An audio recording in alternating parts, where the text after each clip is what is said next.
And if you could just to agree.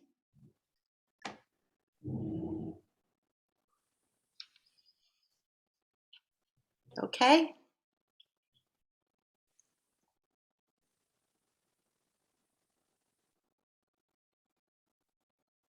Did you hit agree, Beth? I thought I I did, did. yeah. You did. Okay. All right. So we're going to get going. So welcome, everyone. My name is Deanne Gaia, and I am the creative energetic orchestrator of Gaia Fit, which is my own brand and my own business. I do holistic fitness coaching, which is mind, body, spirit modalities, various things really that help people take charge of their health and well-being and become the fittest that they can be, able to be more stress resistant and resilient.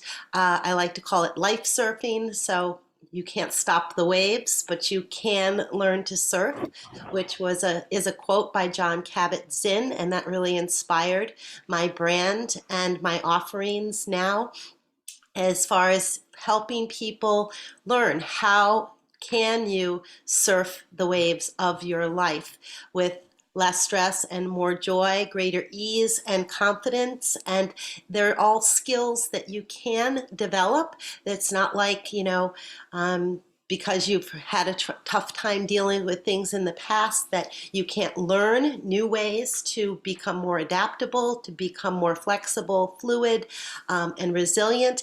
And it's really all about mindset. And that's what I'm here to talk about mostly today, is kind of preparing yourself and like asking yourself, am I ready? Am I ready to step into my power? Am I ready to look at doing things a little bit differently?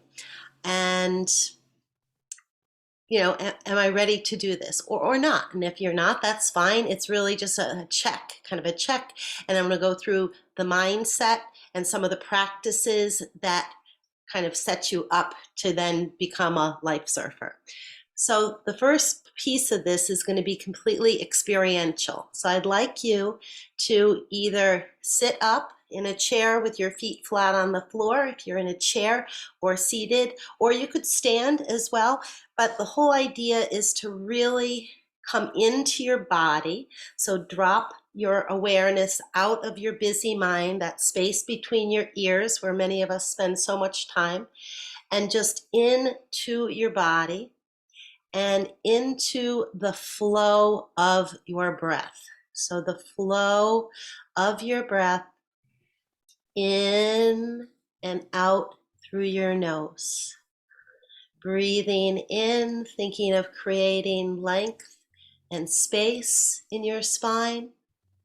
Breathing out, thinking of rooting yourself solidly into the earth through your connection with the earth. So whether that's your feet flat on the floor, your sits bones and the base of your spine in your chair, but really feeling that solid connection and being fully present. And then I'm going to sound the singing bowl 3 times, and I'd like you to just allow the sound and the vibrations to penetrate your awareness.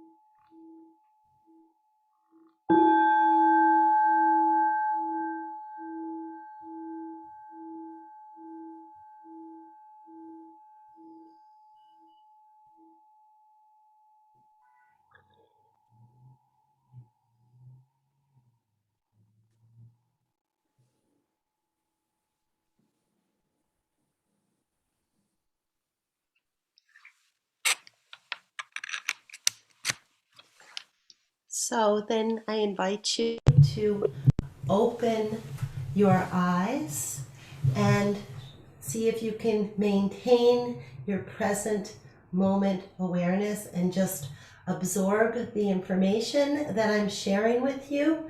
Again, maybe noticing anything that comes up for you, any emotions, any sensations in your body, but using this time we have together to really practice. One of the essential skills in life surfing is learning to be in the present moment, one. And two, to really know how to be fully embodied. So our body, below our brain, our body has so much wisdom. Our heart, our gut, every cell in our body has a lot of wisdom and information that many times we ignore. And ignoring those body messages a lot of times can cause us harm, or can cause us to maybe make decisions which aren't in our best interest. So I just encourage you as best you can to see if you can just really be present and be fully embodied. So, right now we live in this world which has been described by one of my mentors as the VUCA world, which VUCA stands for volatility, uncertainty, complexity, and ambiguity. And this is really just the nature of our world. And the rate of change and the amount of stimulation that we get every single day can be overwhelming and can make us feel like it is difficult to be kind of empowered, like we can feel like we don't have a lot of power because we don't have control over so many of the events in our external world. But the beauty is that regardless of how volatile, uncertain, complex, or ambiguous our world may be, we always still have the power to go within and to become aware. And then we have the ability to choose a response versus just react to everything. And that response choice that we have is our power. So I like to think about the present moment as our point of power. So a quote that I frequently will say to myself is, yesterday is history, tomorrow is a mystery, today is a gift, and that's why we call it the present. And I like to think of my present moment as kind of this beautiful box. So sometimes I even, use a box. I have this box here, Follow Your Heart. And I like to think about the present moment kind of like this empty box. And I think, what would I like to fill my moments with that will bring me joy or bring me less stress? So some of these things, for each of us, they can be unique to us, and they can be very simple. This is one thing that I really like, and I want to share with people, is how simple some of these things can be. So, and the simplicity can come in the form of awareness and mindfulness. So with mindfulness is just paying attention on purpose in the present moment, moment to moment. So when you do that, something as simple as waking up in the morning and, say, looking out your window and seeing this beautiful sunrise, seeing maybe different colors in the sky, like purples or pinks or orangish tints, whatever it might be, looking at that and savoring that moment can bring you a moment or two of joy. Doing things mindfully like eating and food preparation, which is something that most of us do every day, can turn a mundane activity into this very rich experience when we are mindful, when we pay attention on purpose in the present moment, and we don't multitask. I think so much of our world now kind of values the whole idea of like how many things can you possibly be paying attention to simultaneously, right? And that's like some badge of honor if you can, be cooking and talking to a friend and watching a podcast, all at the same time. But really, I think doing that kind of dampens the potency of any one of those experiences, right? So if you were just completely with the person on the phone, listening intently, listening to their words, being with them, that experience could be so much richer. Or if you did any one of them. So I encourage you to take simple things, and one thing that you might want to experiment with, to just give you a taste of this kind of simple experiment, is to take a raisin. It doesn't matter, a California raisin, a yellow raisin, golden raisin, brown raisin, doesn't really matter.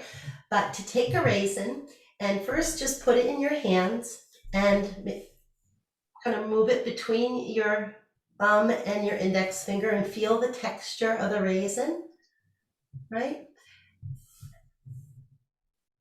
Okay, I'm not going to be able to read the chat at the same time, Beth, but I will look at the end and answer, and I'm going to save time for questions and answers. So I definitely would like to hear that. All right. So if you have the raisin between your fingers and you kind of move it, then you feel the texture, right? And then you put it up to your nose, and the raisin will have a subtle kind of smell. So then you smell the raisin, right?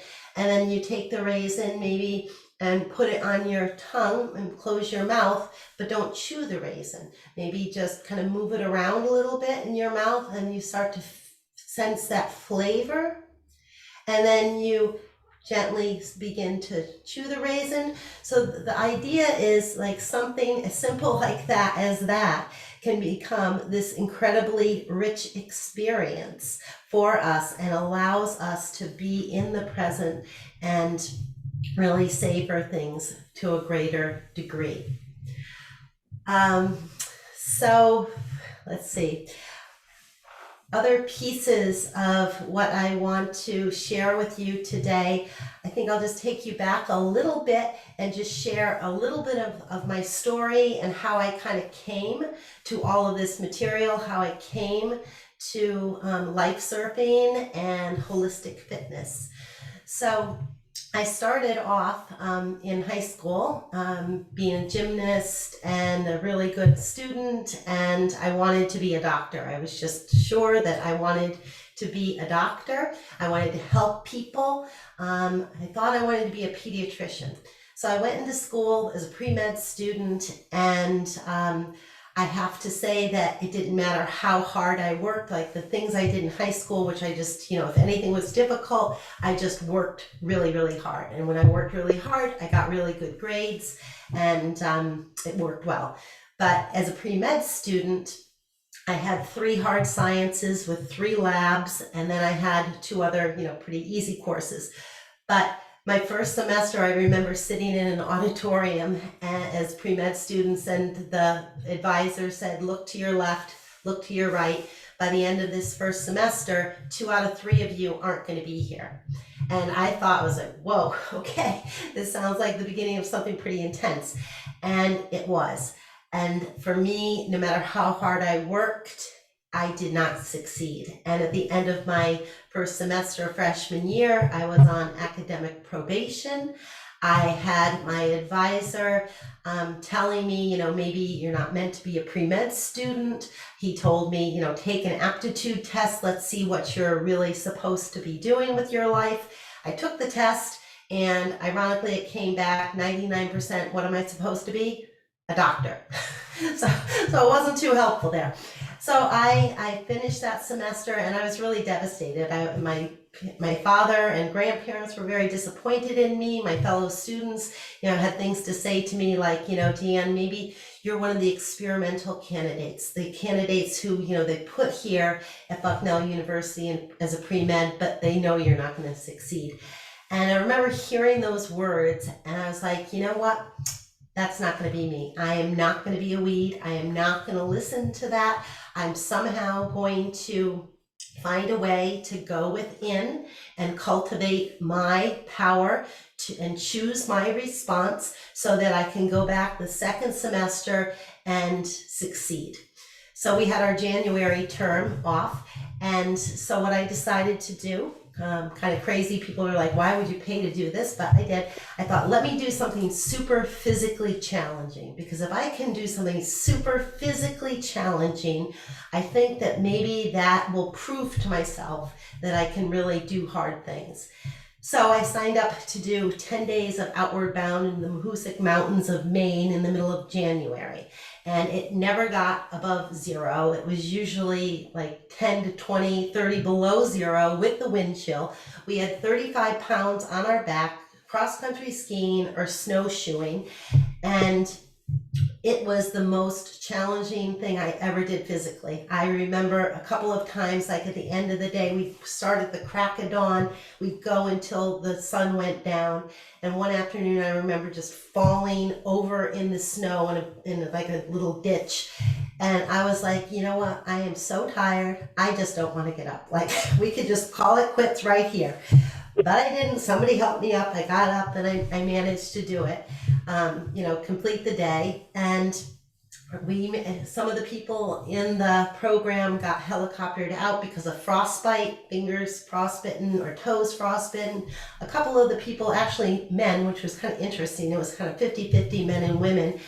And a number of the men were helicoptered out because they just couldn't take it. They just couldn't take it. They were like, this is not what we signed up for. Another little anecdote, which always struck me as funny, when we finished the day, we'd have to go out and gather wood to make a fire in order to cook our food over a fire. And the men they would just plant their little butts by the little fire pit. And who's out gathering all the wood? The women, right? We're out gathering the wood, building the fire, cooking the food, and they're all like, their day is done. Just serve it up, honey. So anyway, so I made it through that experience, wiping my butt with crusty snow in the middle of the night. We were very environmentally conscious, which was great. I came home 5 pounds lighter, and I did it. And I have to say that physical accomplishment of doing something so hard translated for me into a renewed emotional and spiritual strength. It just the idea of doing something challenging, and a lot of it too had to do with mindset, right? I was telling myself, was I going to be helicoptered out like some of these other people, or was I going to go through the hard stuff? And that's what I chose to do. So when I went back to Bucknell, I endured, and I not only endured, but I decided, what, rather than deal with people when they're diseased and unhealthy, I would rather keep people healthy. So how to keep people healthy? I thought, let's go into biology and psychology. So I became a biology and psychology major.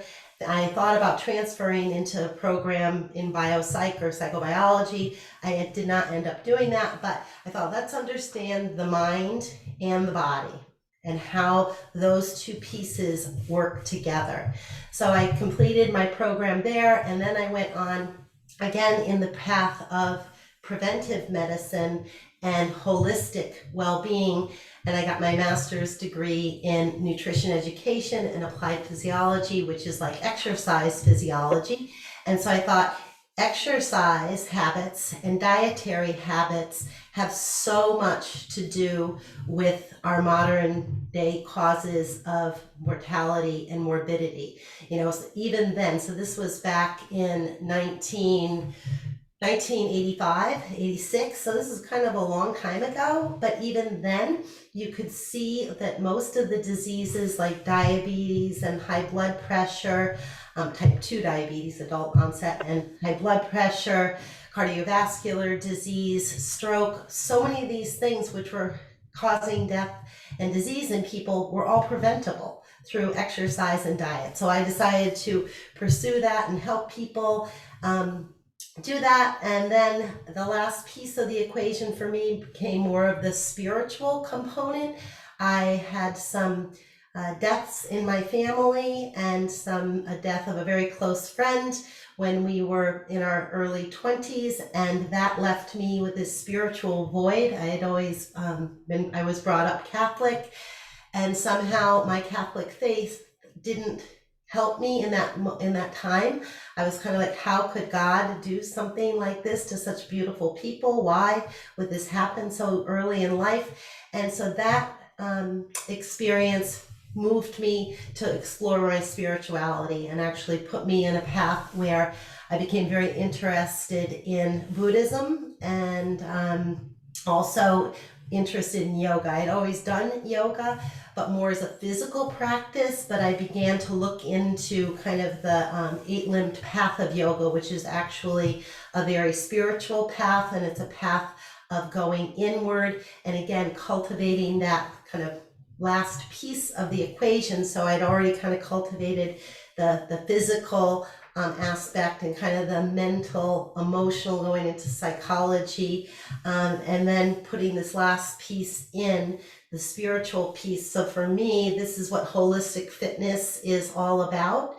And I just became really passionate about sharing that information and with people, as many people as I could, and empowering people to take control and to learn how to go within, to learn how to become more aware of their response choices, and that this was a great source of power.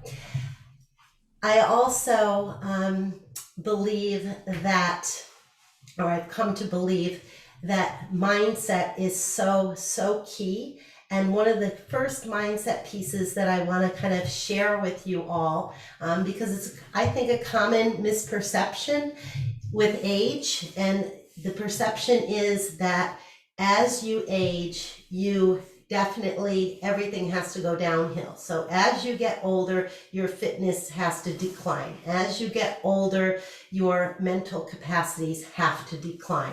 As you get older, your possibilities for your life become narrower and narrower. And I'm here to tell you that that is not the case. Everything in your body can be changed.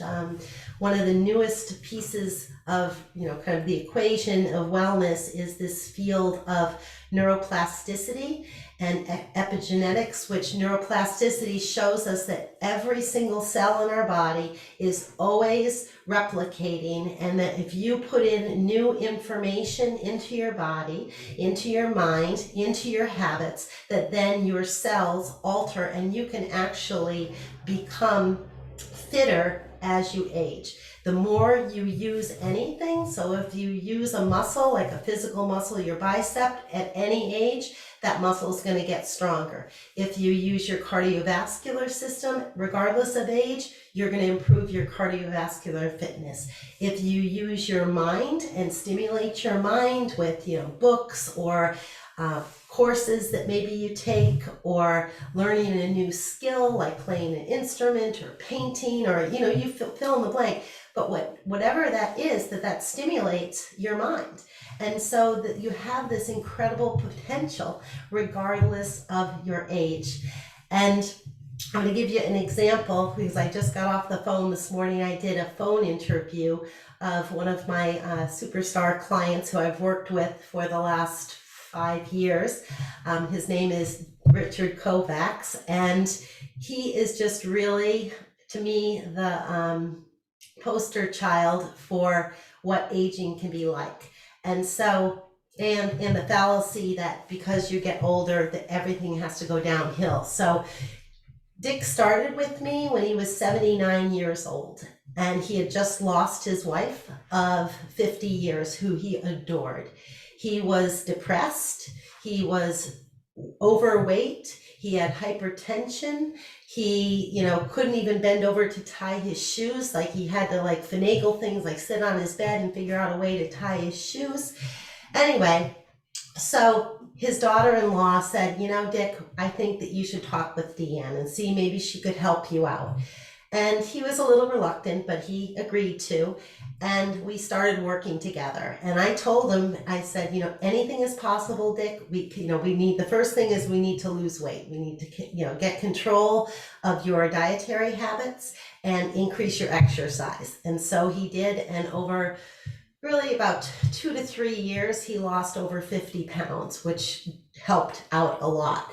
He started off not even being able to walk around his block, which is a little less than a quarter mile. He couldn't even walk around once without having to stop numerous times. And I say, oh, good, we'll stop and have a stretch break. Stop, have a stretch break. Anyway, so we did that. And after about a year or so of training, we were able to do a mile, then 2 miles. We did muscle conditioning. We did some stretching. And now he's 84 years old, and at 84, he is so much fitter than he was at 79. He's off of his medications for his blood pressure. He doesn't have hypertension anymore. He doesn't have type 2 diabetes anymore. He's able to do 5Ks. He, has this very rich life as far as he's completely independent. He lives independently. He's very socially connected. He's involved with his church. He's involved with the Lions Club. He drives other quote unquote seniors, who are, some of them are like 20 years younger than he is, to medical appointments.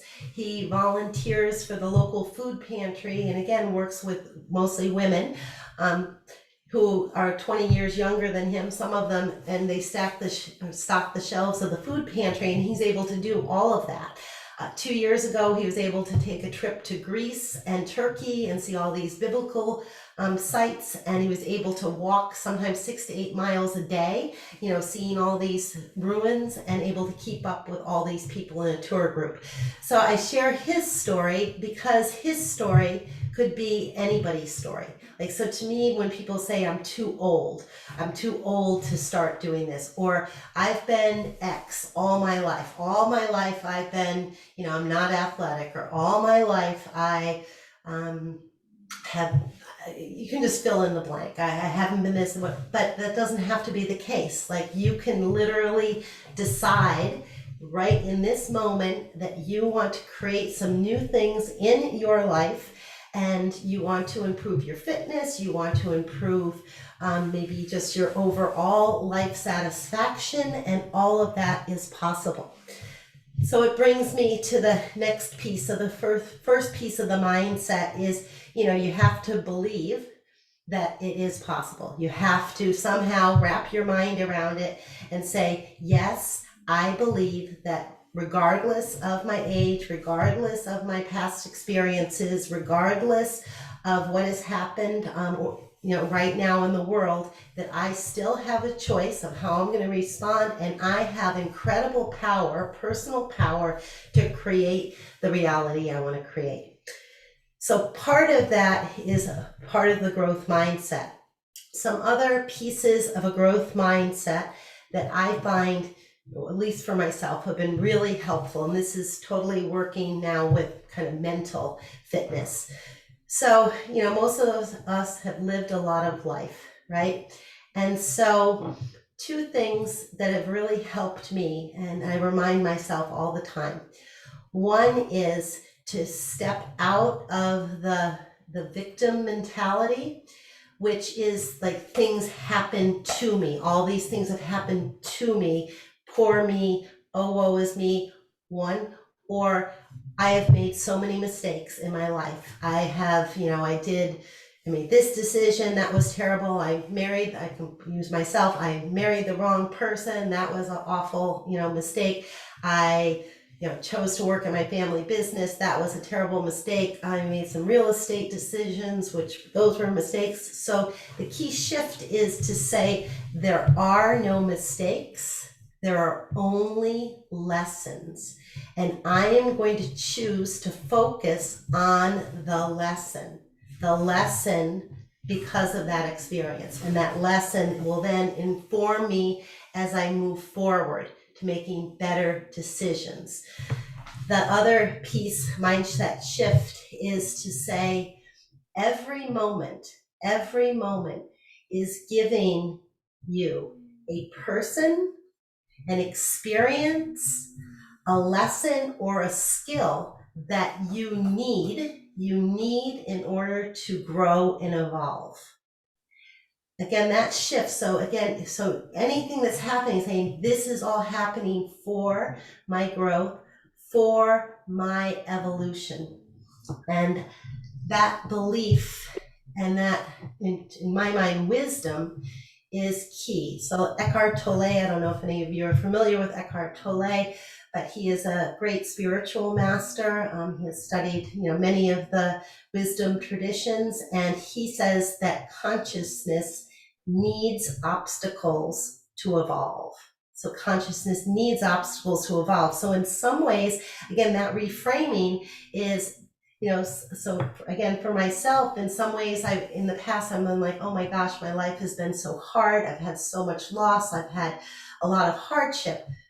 But then if I put it into this framework where I'm like, everything has happened for my evolution, for my growth, and giving me this powerful material to then evolve higher, it shifts things. And then I start to look at some of the things that I've cultivated, like in great compassion for others, empathy for others, realizing what's important in life, really, and what's not so important. And for me, like, people are really important. How you choose to live your life is really important. Following your calling, being true to yourself, that's important. For me, having a big house or having the right car or, having multiple homes or a boat or, the right jewelry, for me, that's not important. And for me, my life experiences have all kind of groomed me to be that type of person.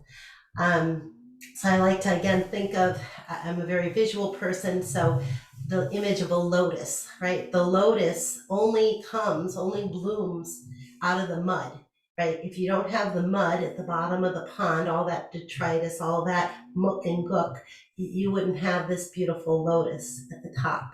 And that is kind of like, for each of us, that is our potential that we have, is to be like that lotus or the phoenix rising from the ashes. But again, this idea that chaos, there must be chaos within in order to create the dancing star.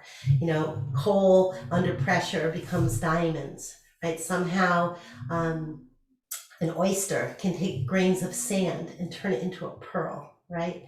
And I love those images, and I think that for each of us, that is what is possible.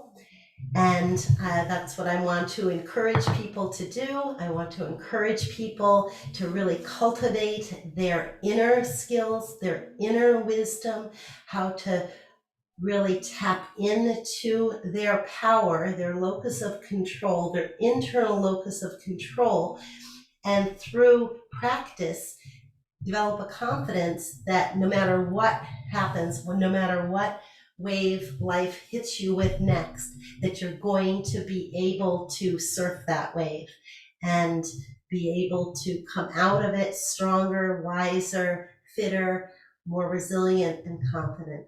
So that's what I'm looking to share with people, and I would love to open it up to any questions. Again, I didn't read what you wrote in the chat, but I'm going to, you can just ask to be unmuted, and you can ask your questions if you have any.